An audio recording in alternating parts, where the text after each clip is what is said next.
All right, class. Today I'm back with John Mireles from photographerstoolkit.com. We had him on last week about his contracts. And the other day I was talking about creativity versus consistency and how, again, I struggle with that. It's just a balance that you're always fighting with. And, again, John's come up with another insane product that can kind of give you a little push in the creative department if you need some ideas. And so, John, tell everybody about your lookbook and why you did it and what's going on. Well, the lookbook is basically it's a posing guide for photographers, and the idea behind it is I wanted something that had cool poses that wasn't totally, this traditional stage dated stuff. That was really it was more fashion forward. I got a lot of my ideas from fashion magazines and also my own work. And the idea is that it's really easy to use instead of something like cards or some people have a binder. What I did is I put together a swatch book, so all the images kind of fan out. Actually, it's called a deck fan. You can see it's put together by a little pin here.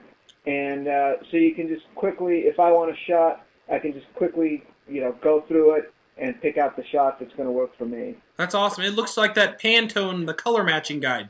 Exactly. That's what it's modeled. Actually, what it's modeled after is picking out paint chips at Home Depot. Awesome. Spent way too much time doing that. Okay, that's cool. And like I said, I think it's so many times like there's the fine balance between like a cool pose and a cheesy pose, and not every couple's up for everything, and not every photographer. It's totally dependent on your style. But I think it's amazing. How many poses you got in that thing? There's over 200. And the thing is, we like to think of poses being like really distinct, but actually all it takes sometimes is just moving the hands around, or moving the arms in a certain way. And so what I try and show is like, here's a basic pose, and then here's little things you can do. It can just be a hand movement or a turn of the head or whatever to kind of break it up and make it more interesting. So it allows you just to go from one pose to the next and make it look and feel really natural. Now, do you suggest that people actually pull this out in front of their clients, or are they like prepping on the way to the wedding, or just? Well, what I like to do is before the wedding, I go through it and kind of scan for ideas. I've actually pulled it out and kind of shown it to my clients, and we can joke about it. I was just in Cancun doing a wedding. I actually posted this on my blog. Where I showed them the thing, and then I just joke with them, say, okay, do pose 186 or whatever. And so it was kind of a little game, and it was fun. So it was like a way to kind of make it a little bit more interactive. Awesome. Cool, man. Well, I think, again, that's just a great thing, a great little tool that you've created just, again, to give people a kick in the creative ass. And, again, I think you're doing amazing things.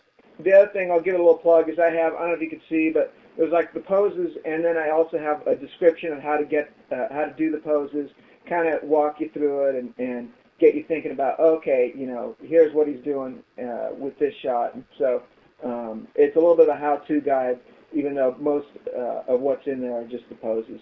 Very cool. Well, thanks so much. And, dude, we're going to have to give you like a regular feature on the B-School once it launches. So yeah, we'll do it. Right on. Well, thanks again for everything you're doing, and we'll talk to you soon, John. Take care. Yeah, take it easy.